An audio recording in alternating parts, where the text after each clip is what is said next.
Bom dia, bom dia. Tudo bem, gente? Bom dia, galerinha.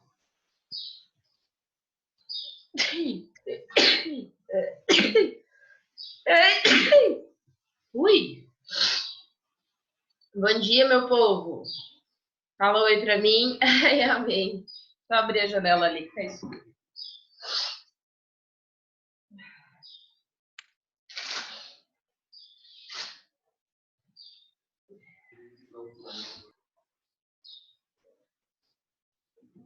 Bom dia, gente. Bom dia, bom dia. Fala oi pra mim, galerinha.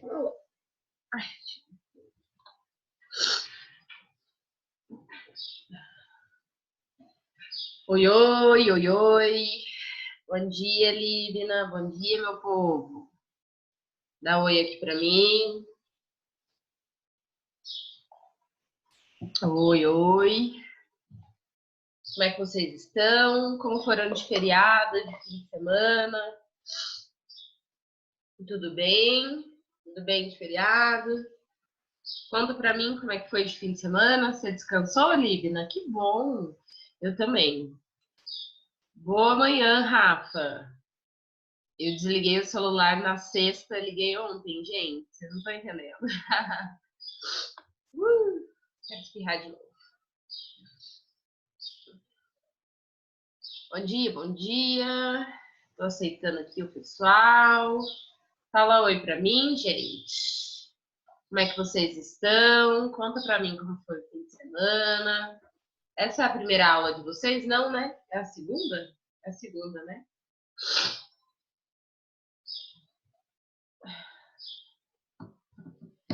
Bom dia, bom dia. Bom, tá mais gente entrando. Conta pra mim, vocês estão tímidos, gente. O que aconteceu? Que vocês não estão conversando? Vocês põem o negócio aí e me abandonam? Fala comigo, conversa comigo. Como é que vocês estão? É sono? Eu sei como é que é.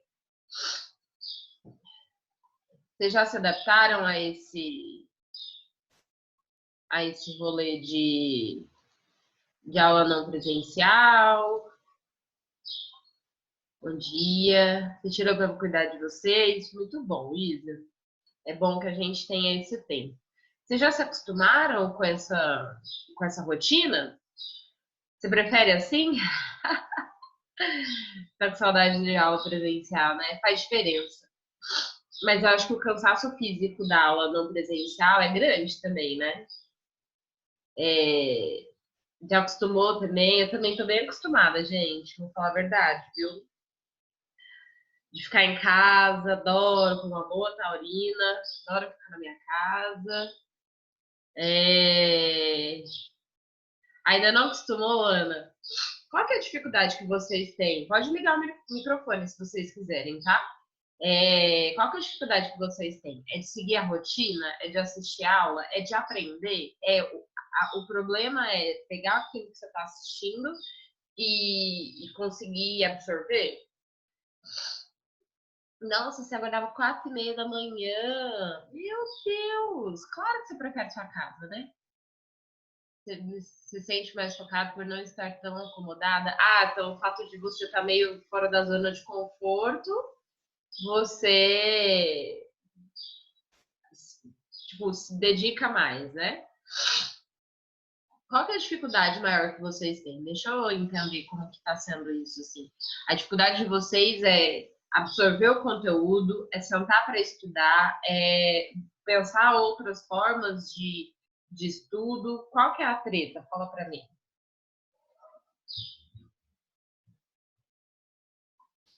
Vocês não gostam de falar no microfone, né? Ai, gente, sai.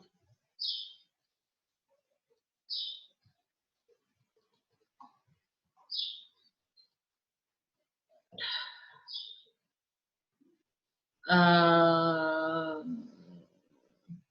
na escola você se sentia mais focada por não ter tanto conforto como em casa. Ah, entendi. É o contrário, né?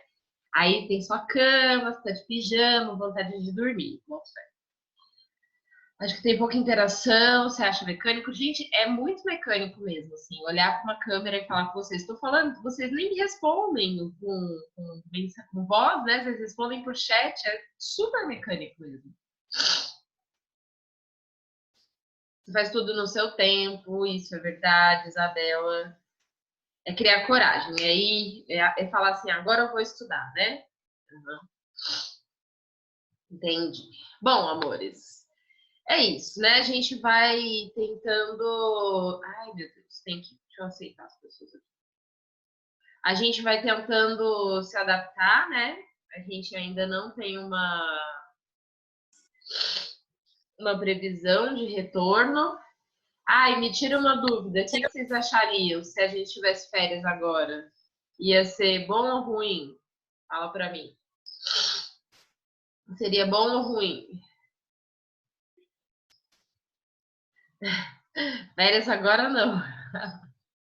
Ruim, né? Também acho. Bem ruim. Agora que a gente tá assim, tipo, engrenando no rolê,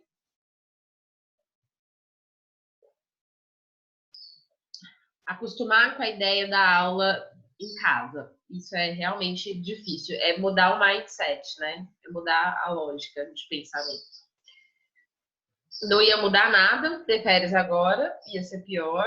Acho que seria ruim se a gente tivesse férias, que eu não ia ter descanso no meio do ano, né? Entre 2 anos. É uma dúvida que eu tinha, né? Porque os professores iam à loucura, gente. Vocês estão falando como se a gente já não tivesse ido, né? Eu surtei semana passada, preciso dizer, confessar. Surtei bonito, vocês não estão entendendo. Surtada, professores, nós já estamos, tá? Preciso dizer para vocês. E aí eu queria saber a opinião de vocês em relação a essa lógica, né, da possibilidade de férias, né? Eu queria, porque, gente, vocês me conhecem, tá? Vocês estão comigo há 3 anos, 2 anos e pouco. Eu sou super paz e amor, super de boa, né? Imagina, se eu que sou assim já surtei, imagina vocês. Além do mais, tinha férias agora, quebra o calendário, o professor não ia trabalhar o ano inteiro, é sacanagem com a gente. Então, é porque tem uma lógica, né?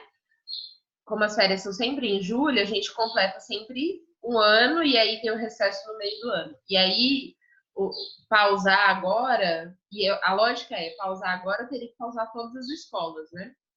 Porque a gente trabalha em várias. Então, seria muito complicado não ter férias, que eu acho que seria a treta, né?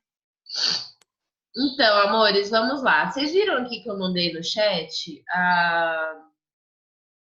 Eu mandei o material de hoje. Eu tenho feito uma continuação, tá? Eu faço tipo uma continuação daquilo que nós estávamos vendo, né? Vocês viram, vocês receberam? Tipo, começa do mesmo jeito. Por que que eu faço isso? Porque às vezes a pessoa não pegou o material da aula passada e aí ela pode fazer agora, né? Ela pode acessar agora. Então eu acho que é relevante que a gente veja assim, tá?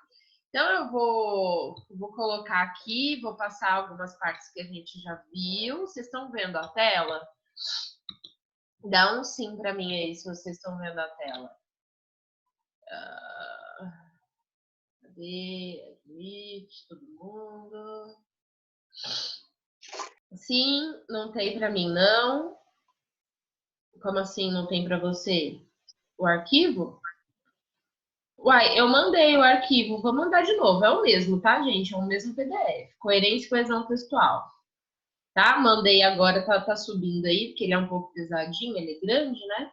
Tá subindo aí para vocês, tá? Vê se vocês conseguem acessar.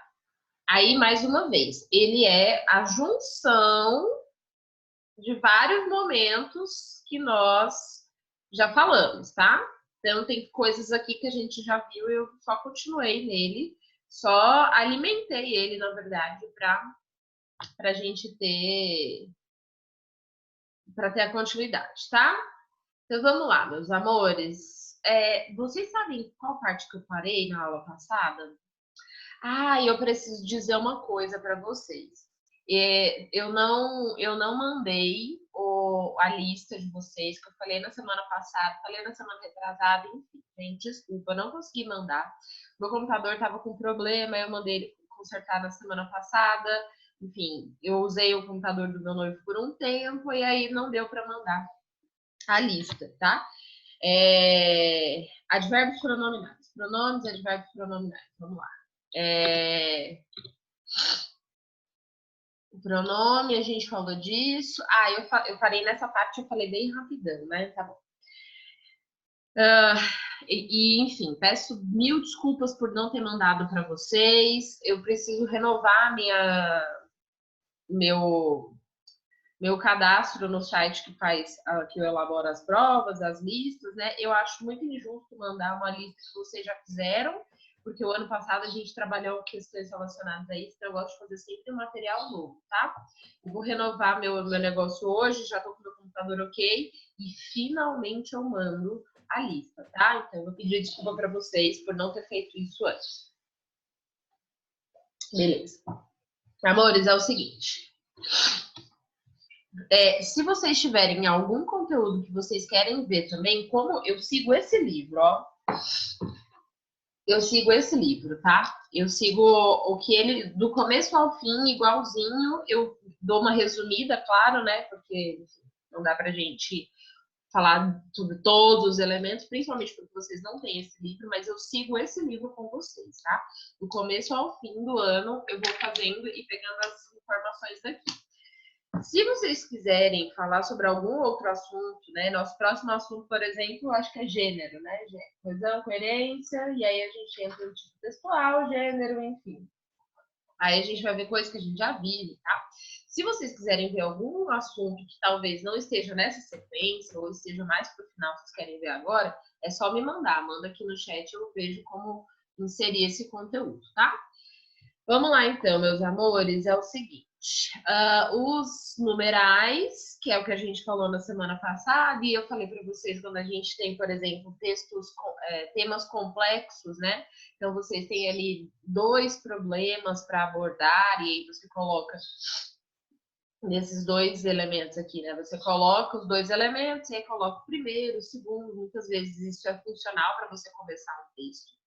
Os advérbios pronominais, que advérbio, no caso, é uma palavra que vai indicar localização, ou no tempo, ou no espaço, né? E aí você pode utilizar o advérbio com função de pronome, é por isso que ele recebe esse título, né? Advérbio, porque ele vai dar a sensação, muitas vezes, até de lugar, e ele vai ter a função de pronome. A função de pronome se refere ao fato de substituir o nome.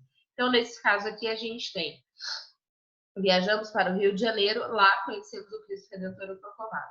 Então, lá é uma palavra que é naturalmente um advérbio e está atuando como um advérbio pronominal, porque ele evita a repetição, ele substitui um nome, no caso aqui, Rio de Janeiro, certo? E aqui a gente vai ter a repetição do nome próprio ou parte dele. Quando eu falo da repetição do nome próprio ou parte dele, meus amores, eu estou me referindo à ideia de pegarmos uma parte do nome, que geralmente é o sobrenome, porque é o que mais é marcado, né? Quando a gente conhece uma personalidade, a gente marca geralmente pelo sobrenome, e aí a gente tem a repetição do sobrenome. Se você souber, né? O nome completo, você coloca o nome completo e pega uma parte dele. Isso daqui é mais ou menos semelhante à ideia da sigla, tá? E aí eu falo mais ou menos semelhante porque a gente tem uma lógica de que a sigla é sigla e nome é nome, né? São coisas diferentes. E aí vocês precisam colocar a sigla, né? A definição da sigla, para depois colocar a abreviação dela, né? Que seriam as primeiras letras. E aqui você pode fazer algo semelhante a isso. Você escreve o nome completo e retoma com o sobrenome. Então, se vocês vão falar, sei lá, Zygmunt Bauman, que é uma pessoa que vocês costumam sempre citar, né? Então, você vai citar o Zygmunt Bauman. E aí, lá depois, você vai retomar a fala dele, você pode utilizar só a ideia de Bauman, obviamente, porque vai estar citada ali anteriormente, beleza? Aqui tem um exemplozinho, né, de quem escreveu o livro do Senhor dos Anéis, e aí fala sobre ele, enfim, é obviamente uma retomada, tá? E aqui a gente tem a paráfrase. A paráfrase também é uma retomada, a paráfrase também é você falar sobre algo que você já disse, e a gente sabe que a paráfrase é você dizer com as suas palavras aquilo que alguém disse. E geralmente isso vem dentro de um texto a partir do uso de algumas expressões, como por exemplo, isto é, ou seja, porque muitas vezes você vai dizer com as suas palavras aquilo.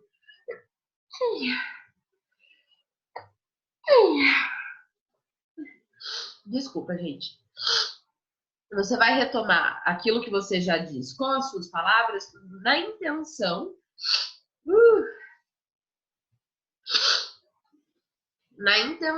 de esclarecer melhor aquilo, né? De dizer melhor aquilo, né? Vou dizer melhor agora.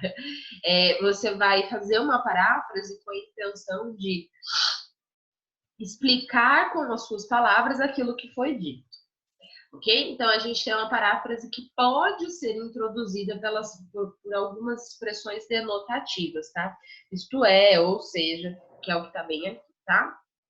Então, aqui a gente tem um exemplo de paráfrase. E esse cara aqui é um cara muito importante, se vocês puderem dar uma pesquisada. Ele é o autor de um livro que todo mundo acha que vai cair no Enem. Quer ver? Deixa eu mostrar aqui.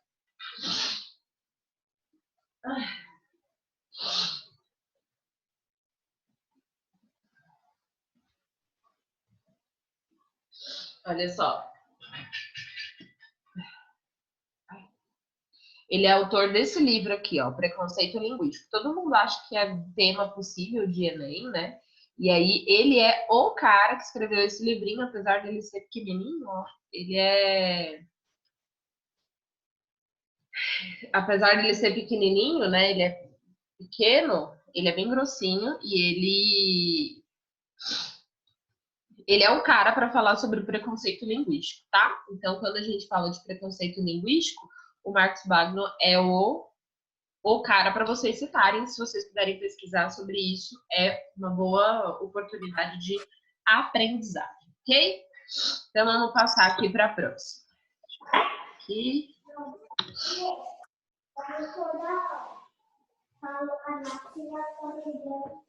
Outras expressões anotativas tem, por exemplo, ou seja, isto é.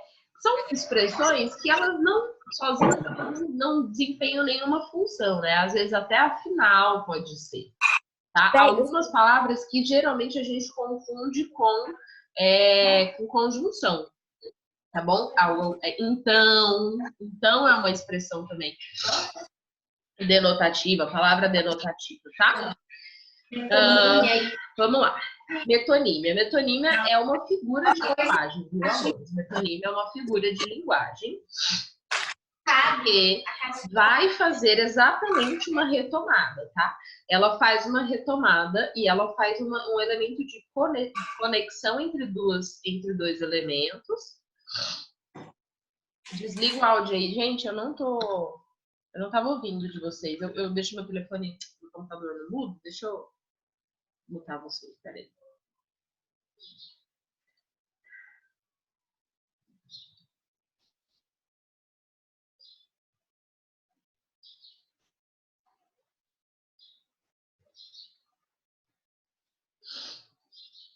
Alguém ligou, mas foi sem querer. Não, eu sei, geralmente é sem querer mesmo.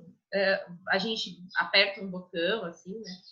É que eu deixo enfim, meu computador vive no silencioso, meu celular também, barulho é um tempo que me incomoda.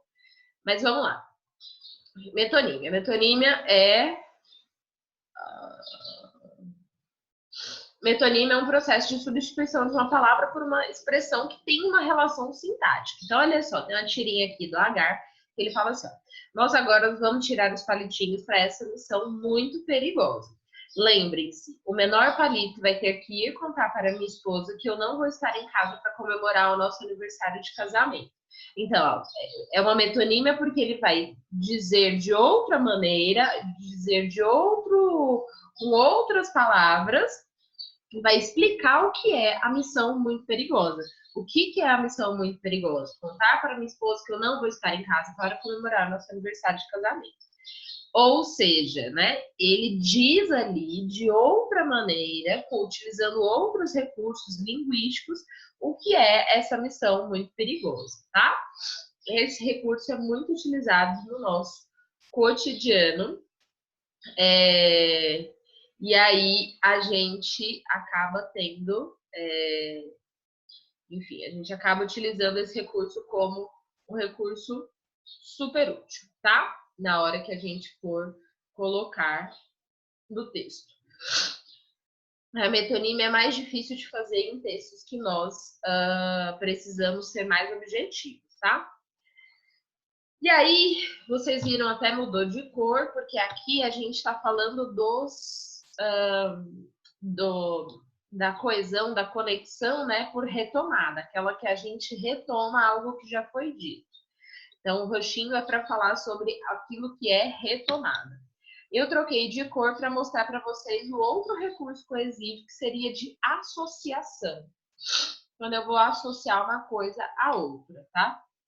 E o recurso de associação é um recurso que vai estabelecer uma lógica de você relacionar as coisas sem necessariamente fazer uma retomada, tá? Sem necessariamente você retomar utilizando um recurso. Você vai associar palavras. E quando você faz associações de palavras, vocês têm geralmente algo que nós já conhecemos, como a relação de antônimos, os hiperônimos, os hipônimos.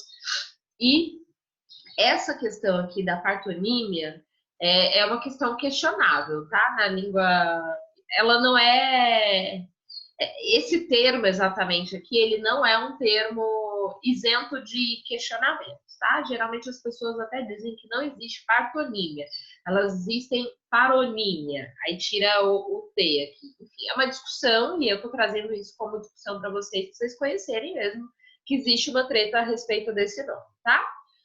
Então vamos lá. Você vai associar dois termos. Vocês lembram quando a gente brincou em algum momento de campo semântico? Cada um falava uma palavra e aí a gente precisava, né, sempre relacionar com a palavra anterior. Geralmente a gente falava palavras próximas, né, com sentidos próximos. Tem um pouco a ver com esses elementos aqui, tá? O que acontece? Nós temos, então, a relação de antônimos, que são questões opostas, né? São elementos opostos, dia, noite, claro, escuro. Nós temos os hiperônimos, que são aqueles elementos mais amplos possíveis, e os hipônimos, que são aqueles mais restritos. E a partonímia, que é a ideia de parte pelo todo, tá? Vou explicar um pouquinho para vocês sobre isso.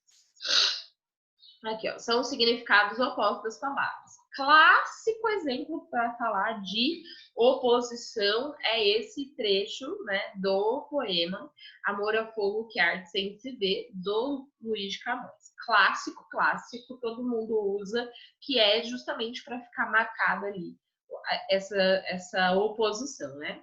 Amor é fogo que arde sem se ver, gente. Não existe fogo que arde sem se ver. Se arde, você vê. Se arde, você percebe. É ferida que dói e não se sente. Não existe ferida que dói e que você não sente. Não tem como você fazer ter esses dois elementos. É um contentamento descontente, é dor que desatina sem doer. Coisas impossíveis porque elas são extremamente opostas, tá? Então, um exemplo de antonímia, que é a relação de antônimos, ou seja, uma relação de oposição, é um exemplo aí do Amor a Fogo que Arde Sem Se Ver, do Luís de Camões, tá? Aí, tá, é porque eu tirei a questão dos hiperônimos e dos hipônimos. Eu acho que eu falei com vocês, quando a gente fala das questões de sinonímia, né? Que é quando eu falo, por exemplo, das palavras e termos que são semelhantes, né? Quadros do Gauguin, telas, e aí eu falo um pouco sobre isso. Essa relação de hiperônimo e hipônimo é fundamental para que vocês conheçam outros recursos de coesão. Muitas vezes a gente fica tentando só usar sinônimo para fazer a coesão, né? E as relações de hiperonímia e hiponímia são fundamentais. Então, olha só, aqui eu tenho alguns exemplos, ó. Animal, que é a palavra mais ampla nesse caso aqui, para se referir a determinado animal, né? E aí eu posso ter um hiperônimo, animal, e aí eu vou ter um hipônimo, gato. Um hiperônimo, animal, um hipônimo, cachorro. Um hiperônimo, animal, e um hipônimo, coelho. E aqui, por exemplo, eu tenho texto, frase, oração, parágrafo, né? Então, eu tenho hipônimo, que é uma palavra que eu posso utilizar da forma mais ampla possível para aquilo que é mais restrito. Eu sempre dou um exemplo, né, de qual é a palavra mais ampla que eu posso me referir, posso usar e me referir a mim mesmo. Diz no chat para mim, gente, qual que é a palavra mais ampla, palavra ou expressão, obviamente, mais ampla que eu possa me referir a mim mesmo. Ser humano, mais amplo. Ser vivo. Obrigada, Isabela. Ser vivo. Ser vivo é o mais amplo possível que eu posso utilizar. Depois de ser vivo, eu posso utilizar a ideia de ser humano, né? Poderia ser, na verdade, assim, ó, ser vivo, animal, ser humano, né? Porque entre ser vivo e ser humano, eu posso encaixar aí animais. Então, ser vivo, animal, ser humano, indivíduo, pessoa, mulher, professora. Marcela Coimbra. Então, Marcela Coimbra é o mais específico que eu consigo ter para se referir, para me referir a mim mesma, tá?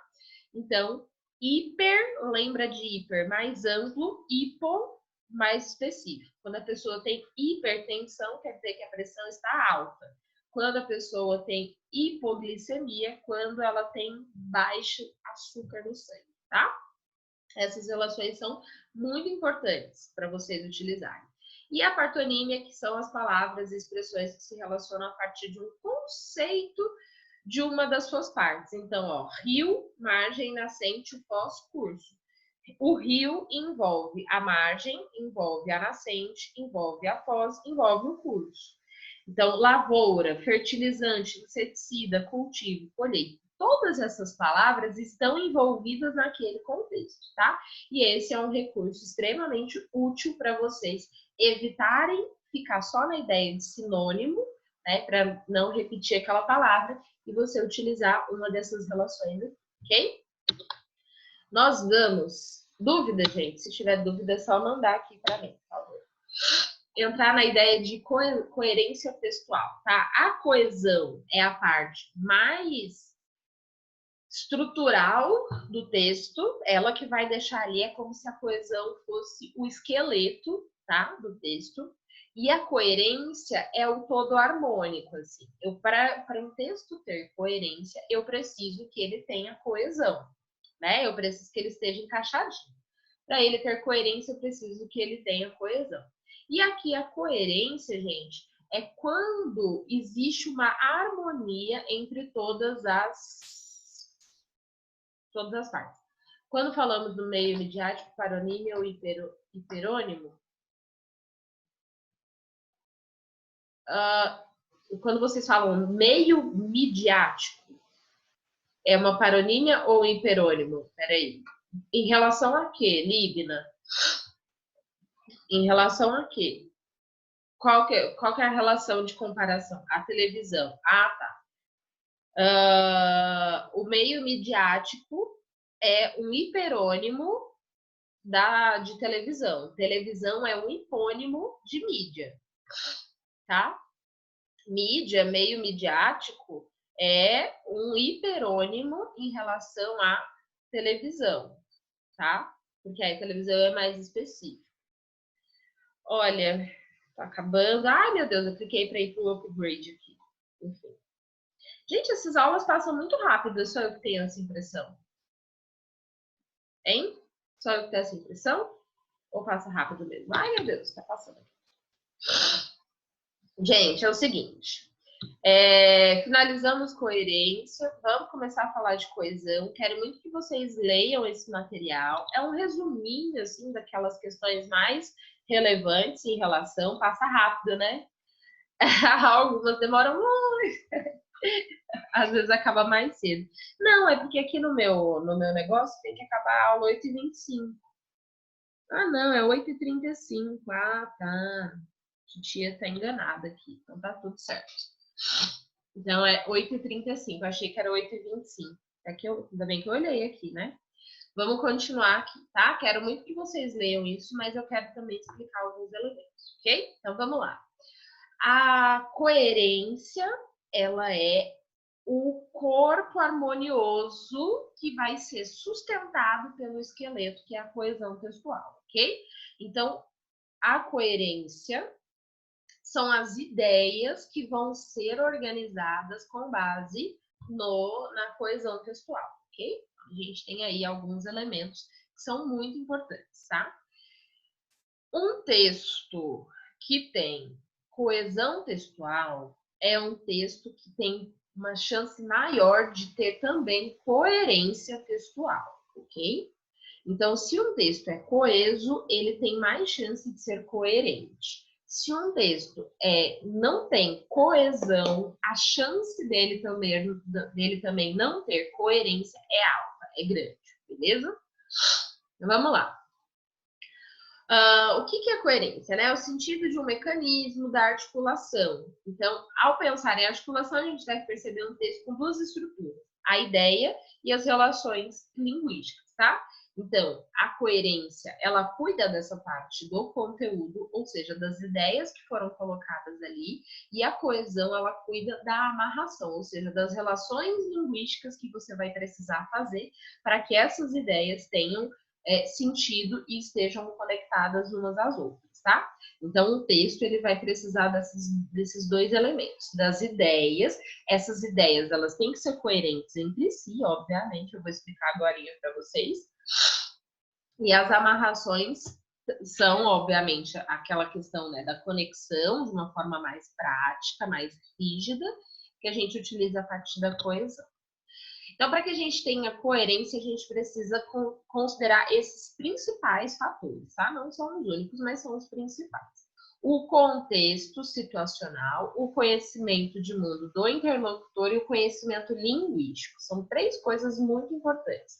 O que é contexto situacional? Gente, contexto situacional é aquilo que a gente vem falando desde quando a gente estava, inclusive, na aula presencial. É aquele elemento que eu coloquei no quadro para você. Ou seja, quem fala, com quem se fala, com qual tom de voz fala, por qual meio, né? Por qual canal se fala, qual é a mensagem que a gente está passando e assim por diante, tá? Então, o contexto situacional é todo aquele contexto comunicativo que você já tem no caderno, inclusive, que eu coloquei quando a gente estava tendo aula presencial aí, ok? Ai, eu quero espirrar, gente.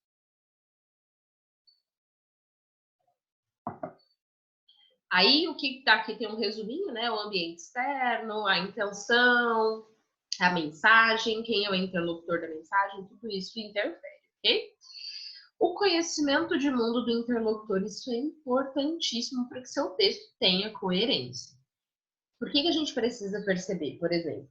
Quando a gente está lendo um livro e esse livro que a gente lê não é para a nossa idade, pode ser que você não pegue alguns elementos ali desse texto. Então, por quê? Porque você precisa, no caso, você enquanto leitor, precisa de um conhecimento de mundo mais vasto para conseguir pegar alguns elementos.